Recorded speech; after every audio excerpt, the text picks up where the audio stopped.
আজকে সকাল সকাল কাজকর্ম সেরে আঁকাঝোঁকার কাজ নিয়ে বসেছি। বেশ ভালোই রোদ ঝলমলে ওয়েদার ছিল। আকাশে একদম সাদা মেঘ ভেসে বেড়াচ্ছিল। তারপরেই দেখো বৃষ্টি আরম্ভ হয়ে গেছে। আকাশেরও আমার মতোই মুড সুইং হয় আর কি। এই রোদ ঝলমলে তো এই বৃষ্টি।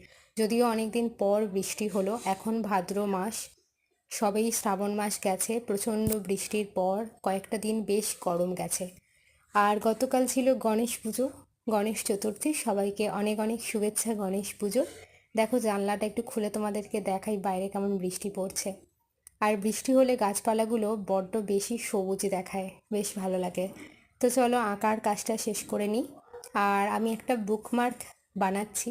আসলে বুকমার্ক করতে আমার খুব ভালো লাগে, এরকম ছোট ছোট কাগজে আঁকতে বেশ সুন্দরই লাগে আমার। তো কি আঁকছি সেটা তোমরা পরের একটা শর্টসে নিশ্চয়ই দেখতে পাবে। টাটা।